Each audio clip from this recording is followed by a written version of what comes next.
people out there. If you are new to this channel, if you are new to this video, I would like to tell you that this is an audio accountancy studying channel where I'll teach you the various accountancy topics and you will study.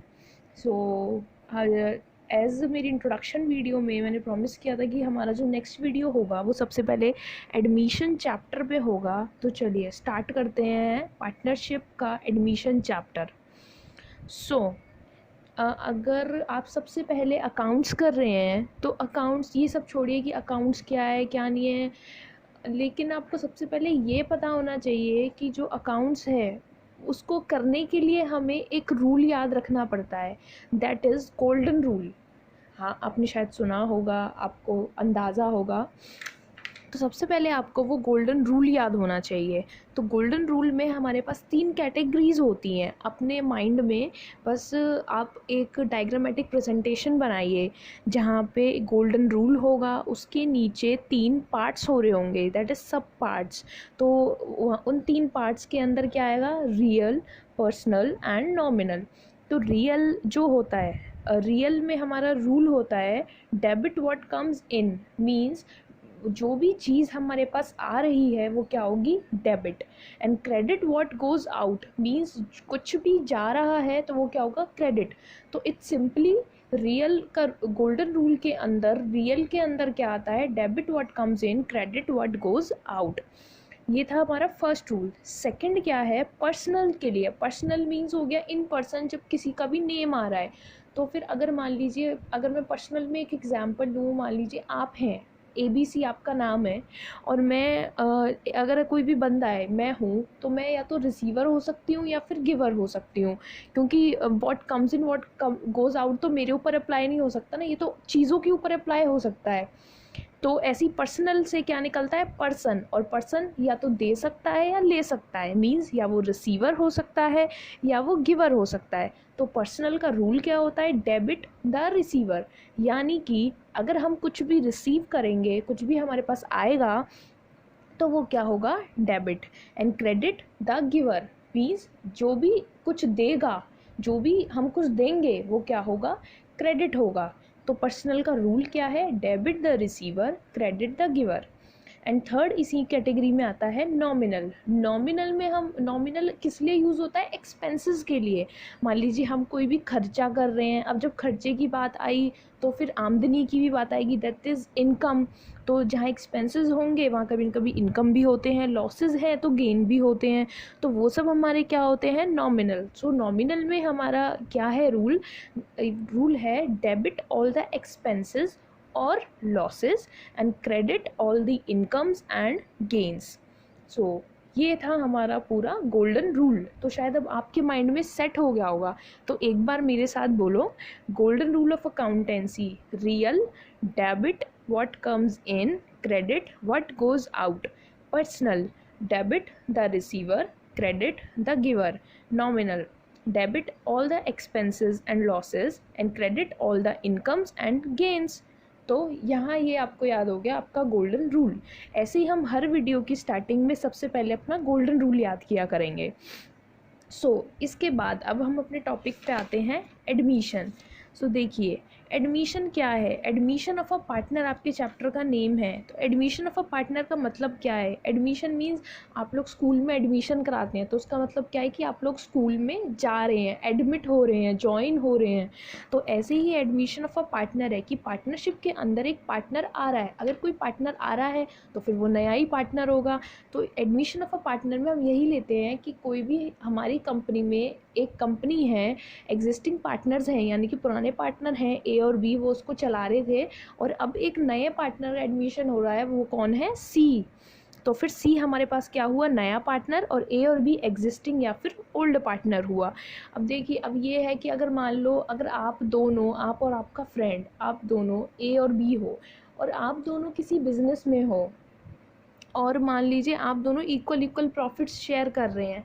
अब एक अगर आपके साथ नया friend आ जाए तो फिर आप दोनों को तो वो लगेगा कि भाई हम इसको अपना प्रॉफिट का शेयर कैसे दे दें, हमारा तो शेयर कम हो जाएगा। लेकिन हम लोग तो उसको इसलिए ले लेते हैं क्योंकि जो जब वो आएगा तो वो भी तो कुछ कैपिटल लेके आएगा, और वो कैपिटल अगर वो हमारे बिजनेस में कंट्रीब्यूट करेगा, पार्टनर बनेगा, तो फिर वो हमारे लॉसेस का बर्डन भी हल्का करेगा।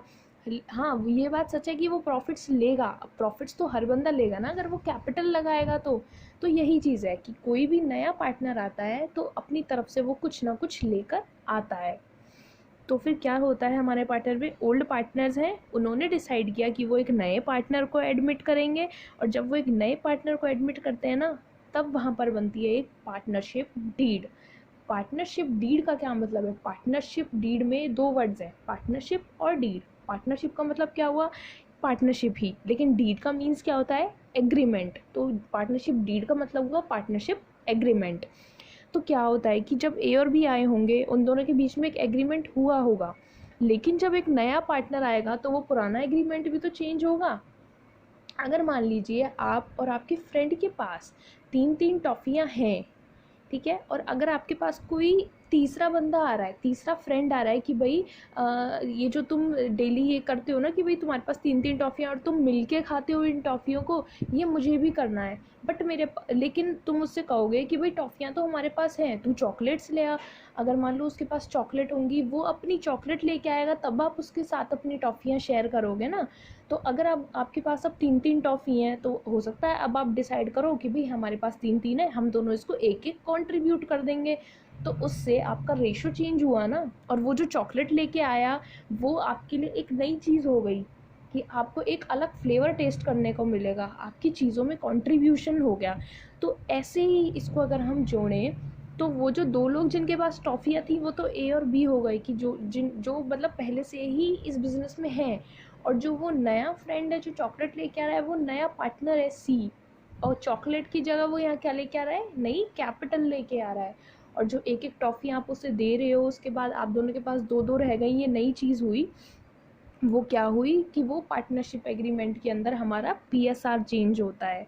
तो जो हमारा पार्टनरशिप एग्रीमेंट बनता है ना, उसमें कुछ चीज़ें होती हैं जो कि चेंज होती हैं, जैसे कि अब आगे से हम लोग प्रॉफिट कितना शेयर करेंगे। हो सकता है आप पहले इक्वल इक्वल कर रहे हो, लेकिन अब जब तीसरा पार्टनर आ गया तो आपका शेयर तो थोड़ा कम हो ही जाएगा जब तीन लोगों में बटेगा। तो फिर वहाँ आपका पार्टनरशिप डीड के अंदर आपका प्रॉफिट शेयरिंग रेशो भी चेंज होता है। आप लोग ये भी डिसाइड करते हैं कि अगर वो कैपिटल लेके आया है तो उसे इंटरेस्ट कितना मिलेगा। अब हम तीनों को इंटरेस्ट कितना मिलेगा, कोई अगर ड्राइंग्स कर रहे हैं तो उस पर इंटरेस्ट कितना चार्ज होगा। तो ये सारी बातें हमारी पार्टनरशिप एग्रीमेंट के अंदर आती हैं। अभी तक हमने फिर कितना किया, हम उसको थोड़ा रिकॉल करते हैं। हमने गोल्डन रूल पढ़ा, उसके बाद हमने क्या सीखा कि ए और बी दो पार्टनर्स थे, अगर सी आ रहा है तो वो अपनी कैपिटल लेके आता है, और अगर सी आता है तो फिर तीन पार्टनर्स की, जब एग्जिस्टिंग पार्टनर्स के नंबर में एक नया पार्टनर ऐड ऑन हो जाता है तो एक पार्टनरशिप एग्रीमेंट बनता है, जिनमें वेरियस चीज़ों की एक स्पेसिफिकेशन होती है ऐसे चीज़। और पार्टनरशिप एग्रीमेंट के रिगार्डिंग एक और चीज़ है कि अगर मान लीजिए आपका interest on drawings and interest on capital, वो दोनों साइलेंट है, मान लीजिए क्वेश्चन में कि आपको चार्ज करना है और आपको नहीं दिया कि कितना परसेंट चार्ज करना है, तो वो आपका जो रेट है वो स्पेसिफाइड है कि आपको वो 6% चार्ज करना होता है। तो ध्यान रखिएगा, अगर कहीं भी क्वेश्चन में आपको साइलेंट दे रखा हो interest on drawing and interest on capital, तो वो आपका 6% चार्ज होता है। ठीक है, तो हमने इतना पढ़ा। तो फिर अब ये तो थी एक इस चैप्टर की समरी। एक अब है इसके लिए एक तीन बातें हैं, फिर से दोबारा दिमाग में एक डायग्रामेटिक प्रेजेंटेशन बनाइए। वेट अ मिनट, इससे पहले आपको एक और चीज़ बता दूं कि हम एडमिशन को रिकॉन्स्टिट्यूशन ऑफ अ पार्टनरशिप भी कहते हैं। रिकॉन्स्टिट्यूशन का मतलब, कॉन्स्टिट्यूशन का मतलब क्या होता है कि स्टार्ट होना, और री का मतलब क्या होता है? दोबारा। तो यानी कि दोबारा से स्टार्ट होना, तो इसलिए एडमिशन को रिकॉन्स्टिट्यूशन भी कहते हैं। So back to the point कि हम क्या डिस्कस कर रहे थे कि आपको दिमाग में एक डायग्रामेटिक प्रेजेंटेशन बनानी है, जहाँ पे आपको तीन एरोज डालने हैं कि भाई इसके तीन पार्ट्स हैं। वो तीन पार्ट्स क्या हैं कि जो हमारा एडमिशन जो हमारा पूरा चैप्टर है ना, वो तीन बातों पे टिका है। पहला है गुडविल का ट्रीटमेंट। अब देखिए, अब कोई भी बिजनेस है, मान लीजिए हल्दीराम है, अब हल्दीराम है, उसके अंदर उसकी कुछ तो गुडविल है ना, जो मतलब उस ब्रांड का गुडविल है कि वो इतना चलता है, इतना बिकता है, और उसकी जो रेट्स हैं वो नॉर्मल रेट्स से काफ़ी ज़्यादा होते हैं, टैक्सेस भी चार्ज होते हैं। अगर मान लीजिए हल्दीराम अपना नाम किसी को देने लगे, जिसको आप लोग फ्रेंचाइजी कहते हैं, तो वो भी हमें करोड़ों रुपए की मिलती है। वो क्यों मिलती है? क्योंकि उस बंदे की गुडविल है। गुडविल का मतलब क्या होता है? रेपुटेशन, इमेज किसी की कैसी है। तो वही हमें यहाँ पे गुडविल का भी ट्रीटमेंट करना होता है, क्योंकि देखिए एक पार्टनरशिप है, पार्टनरशिप है तो बिजनेस ही ना, और हर बिजनेस की एक गुडविल होती है। तो सबसे पहले यहाँ पे क्या होगा? Goodwill treatment. उसके बाद सेकंड चीज़ हमारी क्या आती है? Reserve and accumulated profit and accumulated losses का ट्रीटमेंट। देखिए रिजर्व्स हमारे क्या होते हैं? रिजर्व हमारे वो होते हैं, जैसे मान लीजिए आपका घर है, अगर आपके घर में इनकम्स होती हैं तो आप लोग करते हैं ना सेविंग्स, छोटी छोटी सेविंग्स करते हैं। वो किस लिए करते हैं? कि कल को अगर कोई भी इमरजेंसी हो, वो मीट हो, या आपको कल को कोई भी इन्वेस्टमेंट्स करनी हो, तो आपके पास ये सेविंग्स हो पर्सनल खर्चों के लिए।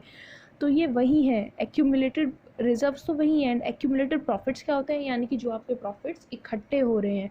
और एक्यूमुलेटेड लॉसेस क्या हैं? जो आपके लॉसेस इकट्ठे हो रहे हैं, ये उनका ट्रीटमेंट होता है। तो हमारे एडमिशन के अंदर ये चीज़ें आती हैं कि भाई गुडविल का ट्रीटमेंट करना है, क्योंकि देखिए एक बिज़नेस में बहुत सारे काम होते हैं, और मेन काम ये है कि हमें गुडविल का ट्रीटमेंट करना है, हमारे जो रिजर्व्स इकट्ठे हुए हैं उनको देखना है, एक्यूमुलेटेड जितने भी प्रॉफिट्स लॉसेस इकट्ठे हो रहे हैं उनको देखना है। फिर उसके बाद हमारी थर्ड एंड लास्ट चीज़ आती है रीवैल्यूएशन अकाउंट। हाँ, आप लोगों को ऑलरेडी पता ही होगा कि जब हम एडमिशन करते हैं, क्वेश्चन आता है एक अच्छा खासा, तो उसमें होता है कि प्रिपेयर रीवैल्यूएशन अकाउंट। अब हम ये रीवैल्यूएशन अकाउंट बनाते क्यों हैं? देखिए रीवैल्यूएशन अकाउंट जो है, उसी से एक वर्ड निकल रहा है, दैट इज़ रीवैल्यू। रीवैल्यू का मतलब क्या है? री का मतलब होता है दोबारा, वैल्यू का मतलब दोबारा वैल्यू करना। तो रीवैल्यू का मतलब क्या होगा? कि दोबारा से वैल्यू करना। तो अब हम यहाँ पे क्या होते हैं कि जो मान लीजिए हमारे पास बिज़नेस में एसेट्स भी होती हैं, लाइबिलिटीज़ भी होती हैं, तो ओवर द टाइम क्या होता है कि कुछ चीज़ों की वैल्यू घट जाती है, कुछ चीज़ों की वैल्यू बढ़ जाती है। मान लीजिए आपका घर ही है, आपके घर में जैसे आपके पास कोई एसेट है, मान लीजिए कुछ भी है, कोई आपके पास मशीनरी है, आपके घर में कोई मशीन है, तो ओवर द टाइम उसकी जो वैल्यू है वो कम हो जाती है ना। आपका फ़ोन ही है मान लीजिए जिसमें आप ये वीडियो सुन रहे हैं, तो अब आपको लगता है कि अगर आपने ये फ़ोन 15,000 का ख़रीदा है तो अब इसकी वैल्यू 17,000 हो जाएगी? नहीं ना, कम होगी वैल्यू। यानी कि चाहे बढ़े चाहे घटे, लेकिन वैल्यू फ्लक्चुएट हो रही है ना। तो वही चीज़ है। तो हमें बिज़नेस में ये पता लगाना पड़ता है कि इस टाइम पे जो हमारी एसेट्स और लाइबिलिटीज़ की वैल्यू है वो कितनी है। और हम ये एडमिशन के टाइम पे ही क्यों करते हैं? क्योंकि जो हमारा नया पार्टनर है वो एडमिट हो रहा है पार्टनरशिप के अंदर, तो उस बंदे को भी तो पता होनी चाहिए ना कि आज इस बिज़नेस के अंदर एसेट्स और लाइबिलिटीज़ कितने की हैं। तो इसीलिए हम रिवैल्यूएशन अकाउंट बनाते हैं, जहाँ पे हम क्या करते हैं, अपनी सारी एसेट और लाइबिलिटीज़ को रिवैल्यू करते हैं उस अमाउंट से, जितने से वो घट रही हैं, जितने से वो बढ़ रही हैं। तो वही सब करके वहाँ पे एक प्रॉफिट निकलता है या फिर कोई लॉस निकलता है, जिसको हम कहाँ लेके जाते हैं? पार्टनर्स कैपिटल अकाउंट में डिस्ट्रीब्यूट करते हैं। एग्जैक्टली वो भी किसके, कौन से पार्टनर्स के में? नए या पुराना? पुराने पार्टनर्स के में। यस, क्योंकि अभी तो नया पार्टनर आया है ना, अब वो इन चीज़ों को यूज़ करेगा। आज से पहले तो उसने नहीं करी, तो पुराने पार्टनर्स के में जाएंगी। तो अभी मैंने आपको क्या बताया कि एडमिशन चैप्टर 3 पार्ट्स में बटा हुआ है। First is goodwill treatment. Goodwill का मतलब क्या होता है? रेप्यूटेशन का treatment. Second is reserve and accumulated profits accumulated losses का treatment. And third is revaluation account. So यहाँ तक आपको समझ आ गया होगा। चलिए आज हम इसका पहला ट्रीटमेंट करेंगे, दैट इज़ गुडविल ट्रीटमेंट। अब देखिए यहाँ पे क्या है कि इससे पहले हम एक और बात करते हैं कि मान लीजिए कोई भी ये रिसीव आया है नया पार्टनर और वो कैपिटल लेके आया है, तो उसकी एंट्री क्या होगी? नया पार्टनर कैपिटल लेके आया है, कैपिटल किस में आएगी? ऑब्वियसली कैश में आएगी। तो देखिए कैश हमारे पास क्या है? रियल अकाउंट है। तो फिर कैसे होगी entry? Debit what comes in, golden rule को याद कीजिए। रियल में क्या था? Debit what comes in, credit what goes out. तो यहाँ पर रियल हमारे पास क्या है? कैश। तो वो क्या हो गया? डेबिट, यानी कि वो हमारे पास आ रहा है। डेबिट व्हाट कम्स इन, तो फिर क्या हो गया? Debit. Cash account debit to किसकी कैपिटल है, सीज कैपिटल अकाउंट। अब यहाँ पे देखिए नाम आ रहा है तो ये क्या हो गया, पर्सनल हो गया। तो फिर वहाँ पे क्या रूल था, debit the receiver credit the giver. Giver देने वाला कौन है, सी, तो वो क्या होगा, क्रेडिट। तो कैपिटल लाने की एंट्री क्या बनी, cash account debit to C's capital account, simple. So चलिए अब हम करते हैं अपना गुडविल का ट्रीटमेंट। देखिए और एक और चीज़ इससे पहले ये है कि इसमें दो चीज़ें और आती हैं, सेक्रीफाइसिंग रेशो और गेनिंग रेशो। देखिए ये हम क्यों निकालते हैं सेक्रीफाइसिंग रेशो। अब देखो जब मैंने आपको एग्जांपल दिया था ना कि उन दोनों के पास 3-3 टॉफ़ियाँ थी और वो नया बंदा आ रहा था, उसके पास तो सिर्फ चॉकलेट्स थी, लेकिन अब वो टॉफ़ियाँ ले रहा है। तो अब देखो कि जब वो दोनों बंदे अपनी जो टॉफ़ियाँ, अगर हम अपनी चीज़ किसी को देते हैं तो हम सेक्रीफाइस करते हैं उस चीज़ का। तो फिर जब वो दोनों ए और बी अपनी एक एक टॉफ़ी दे रहे हैं तो वो भी तो निकालेंगे ना कि हम किस रेशो में अपनी चीज़ को सेक्रीफाइस कर रहे हैं। तो इसीलिए हम इसमें निकालते हैं सेक्रीफाइसिंग रेशो, क्योंकि यहाँ पे जो पुराने पार्टनर्स होते हैं वो नए पार्टनर के लिए अपना जो प्रॉफिट है उसको सेक्रीफाइस करते हैं हमेशा, और जो नया पार्टनर है वो क्या करता है, गेन करता है। दूसरे के सेक्रीफाइस होता है और उसका क्या होता है, गेन होता है। तो वो भी गेनिंग रेशो निकालेगा कि भाई मैंने कितने रेशो में गेन किया है। तो देखिए सिंपली सेक्रीफाइसिंग रेशो का फिर फॉर्मूला क्या हुआ, सेक्रीफाइसिंग रेशो का फॉर्मूला होता है old ratio minus new ratio. यानी कि अगर हमें कोई चीज़ निकालनी है कि हमने कितना सेक्रीफाइस किया, तो हम पुराने में से नया माइनस करेंगे तो हमारे पास आ जाएगा बैलेंस। तो वही चीज़ होती है ओल्ड माइनस न्यू। और गेनिंग रेशो क्या होता है, इसका उल्टा, न्यू माइनस ओल्ड, कि हमने अगर हम नए में से पुराना माइनस कर दें तो हमने कितना लिया है हमारे पास वो पता चल जाएगा। तो ये चीज़ें हो गई। अब आया हमारे पास गुडविल का ट्रीटमेंट। देखिए जो गुडविल का जो ट्रीटमेंट है ना उसको हम बहुत स्पेसिफिक लेके चलेंगे, और उसके कुछ मेथड्स हैं, मैं आपको एग्जांपल्स के थ्रू ही समझाऊंगी। एंड डोंट वरी, मैं ये सब जो लिखा हुआ है रिटर्न में ये सारा, इसको अपने डिस्क्रिप्शन बॉक्स में डाल दूँगी, सो दैट आप एक बार देख के गो थ्रू कर लें। अभी तो हम यहाँ पे सिर्फ समझ रहे हैं, बट डिस्क्रिप्शन में मैं इन नोट्स का आपको एक PDF या कुछ भी प्रोवाइड कर दूँगी। और ये जो मैंने आपकी डायग्रामेटिक प्रेजेंटेशंस आपके दिमाग में बनवाई थी उनका मैं फ़ोटो अटैच कर दूँगी इसी वीडियो पे। तो आप कुछ भी स्क्रीनशॉट लेना चाहें तो वो ले लीजिएगा।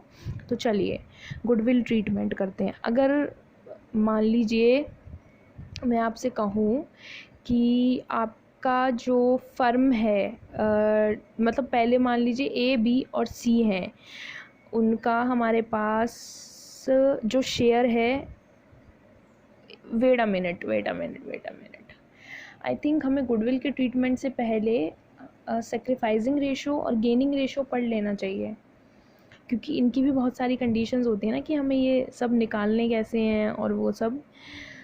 तो सबसे पहले हम वही पढ़ेंगे फिर कि हम नया शेयर इस सिचुएशन में कैसे निकालें, उस सिचुएशन में कैसे निकालें, क्योंकि इसमें भी बहुत ज़्यादा दिक्कतें होती हैं, है ना, जब मिक्स क्वेश्चन आ जाते हैं कि भाई ऑफ पे ही क्वेश्चन बदल गया, विद पे ही क्वेश्चन बदल गया। तो चलिए यही पढ़ते हैं।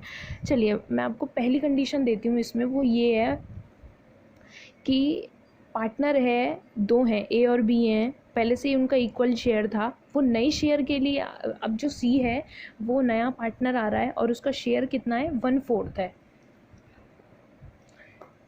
तो देखिए अब कैसे होगा, वो नया पार्टनर आ रहा है 1/4 शेयर के लिए। तो हम इस क्वेश्चन को कैसे करेंगे, सिंपल यही क्वेश्चन है। तो देखिए अगर मैं A, B और C तीनों का शेयर प्लस कर दूँ तो 100% बैठेगा। तो इसलिए हम इनके सॉल्यूशंस में क्या लेते हैं कि जो टोटल शेयर है A, B और C का वो 1 है, और जो नया शेयर है C का वो कितना है, 1/4। तो हमने कहा ना, अब हमें ये देखना है कि अगर वो पूरे फर्म के शेयर में से अकेले C का शेयर गया तो हमारे पास कितना शेयर बचेगा। तो हम क्या करेंगे, जो हमने टोटल न्यू शेयर लिया था ना 1 का, उसमें से माइनस कर देंगे 1/4, हमारे पास क्या आया, 3/4। अब हमें नया शेयर निकालना है कि भाई हमारी फर्म में अब इतना शेयर बचा 3/4, हाँ, और हमारा जितना पुराना शेयर है हम उसके साथ मल्टीप्लाई करके अपना नया शेयर निकाल देंगे। हमने उसको माइनस इसलिए किया C के शेयर में से क्योंकि C तो आज नया आया है ना, उससे पहले तो हमारी फर्म में हम दोनों का शेयर चल रहा है, इसीलिए हमने पूरे फर्म के शेयर में से C का शेयर माइनस कर दिया। वो क्या है, 3/4। अब मान लीजिए हम A का नया शेयर निकाल रहे हैं तो वो क्या होगा, 3/4 इंटू जो इसका पुराना शेयर था 3/5, दैट इज़ क्या हो गया, 9/20, ऐसे ही। तो ऐसे ही हम बी का निकालेंगे। अब देखिए सी का कैसे निकालेंगे, क्योंकि सी का तो कोई पुराना शेयर है ही नहीं, तो फिर हम क्या करेंगे, हम और ना ही हम इसका ये वाला शेयर लेंगे, क्योंकि ये जो रिमेनिंग शेयर निकला था हमारा ऊपर 1 में से माइनस करके, वो तो ए और बी के लिए निकला था और वो हमने कर दिया। तो अब सी का शेयर कैसे निकलेगा, इसका नया शेयर क्या था 1/4। तो एक होता है ना कि प्रपोर्शनेट बनाना होता है सबको, तो ऊपर ए और बी का 9/20 6/20 आ रहा था, तो उसका डिनोमिनेटर देखिए क्या है 20।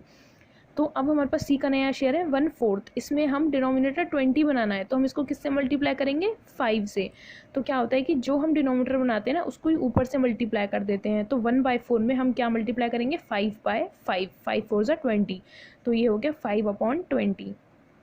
तो यहाँ से हमारा नया रेशो निकल जाएगा। और अगर आपको जब सेक्रीफाइसिंग निकालना हो इसी में ही, तो आप वही रेशो लगा देना कि पुराने में से नया माइनस करना है, तो old minus new ratio A और बी का आपके पास निकल जाएगा। ये हुआ हमारा फर्स्ट मेथड। अब है आपके पास एक और मेथड है, सेकंड मेथड, जिसमें पता क्या होता है, आपके पास वो क्वेश्चन है होंगे बुक में, आपको ध्यान होगा, तो एक्वायर वाले उनमें बहुत दिक्कतें आती हैं।